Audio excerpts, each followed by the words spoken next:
na fit. Alam mo yung parang everyday nagja-jogging? Oo.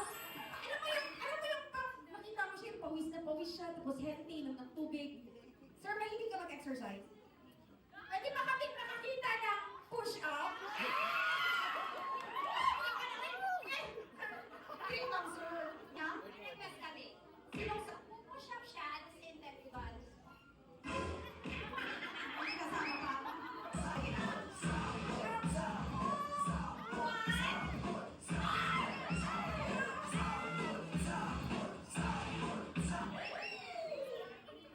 Perfect. Lamig kayo.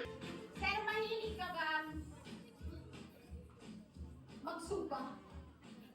Magsuba? Yung yung grill. Ihaw ba? Ihawan ba? Ihawan ba? Kanagaling uling, tapos inihan. Hawag ng krudo. Apoy naman siya. Sabot kayo mo krudo ang uling. Apoyan niya ni Apoy. Tapos yung off na mag-ihaw ka. Nagkakaon ka ihaw-ihaw, sir.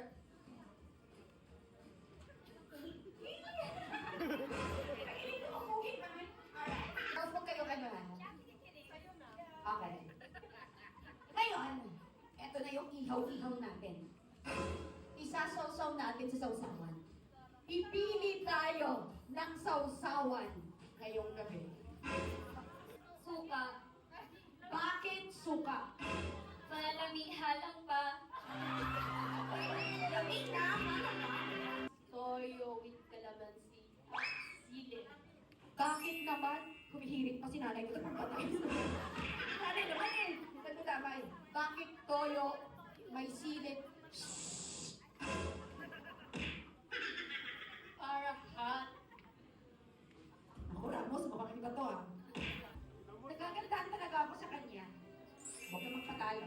Anong sawsawan ka? Sweet chili sauce.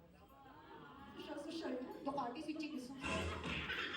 Bakit sweet chili sauce ka? Kasi pwede ako sweet minsan. Kasi Abi na akong behave niya, bigak-bigak ko. Bakit mo ba? Hindi ka yan siya mabigong kanina. soy sauce with wasabi. Oh, soy sauce o guwak na sabi. Kasi ang wasabi always spicy. A little bit salt. Ang mga expected. Perfect. Or pipili tayo ng sawsawan. Anong sawsawan ang pipiliin natin? Ikaw talaga yung sarili mo. Anong sawsawan ka? Yung, lakit pa siya. Okay. Dati, kapag nagtatapon ang bride ng bouquet, ang sumasalo, girls. This time, ang sasalo, itong Sir, do you want to win? Do you want to win tonight? Gusto mo ba manalo at masawsawan yung gusto mong sawsawan? Ihaw siya. Gusto mo ba? Di ba ate? Pwede. Gwapo si sir. Sir, gusto mo bang manalo at masakyan ang pinapangarap mong motor? Gwapo si sir. Basta cash pwede. Okay.